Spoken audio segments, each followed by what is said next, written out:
संपन्न केला गेला त्याचीच वेगवेगळी दृश्य आपण पाहिली। दरम्यान कोणकोणते देश प्रत्यक्ष किंवा अप्रत्यक्षपणे या युद्धामध्ये सहभागी झाल्याचं चित्र दिसतंय त्यावरती आपण एक नजर टाकूया।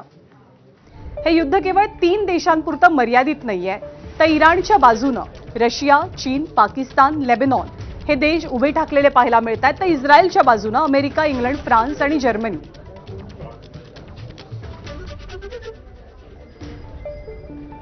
इस्रायलच्या समर्थक देशांची संख्या मोठी आहे, कारण अमेरिकेपाठोपाठ कॅनडा, युक्रेन, नॉर्वे आणि बहारीन सुद्धा इस्रायल सोबत आहे।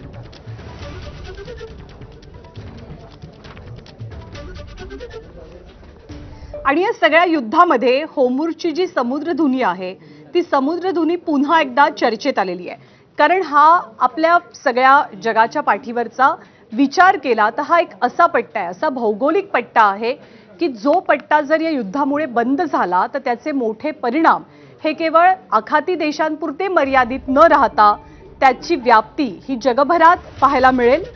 जगाच्या अर्थव्यवस्थेची एक प्रकारे जीवनवाहिनी मानली जाते होर्मुझची खाडी, ती पुन्हा एकदा चर्चेत आली आहे। मध्य पूर्वेत जो तणाव वाढतोय त्याच्या पार्श्वभूमीवर महत्त्वाचा असा हा समुद्री मार्ग बंद होण्याची शक्यता व्यक्त केली जाते। पण जर हा मार्ग खरोखरच बंद झाला तर त्याचे परिणाम गंभीर असतील, कारण जगातली जवळपास 20% कच्च्या तेलाची वाहतूक याच मार्गाने केली जाते। Saudi Arabia, Iran, Iraq, Kuwait, संयुक्त अरब अमिरातीमध्ये आणि कतारमध्ये विविध जे तेल उत्पादक देश आहेत ते सगळेजण आपली तेलाची निर्यात याच मार्गाने करतात।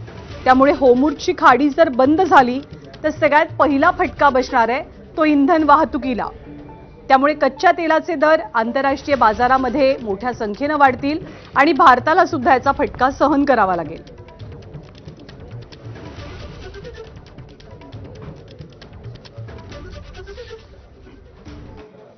तर ही समुद्रधुनी जी आहे होर्मुझची ही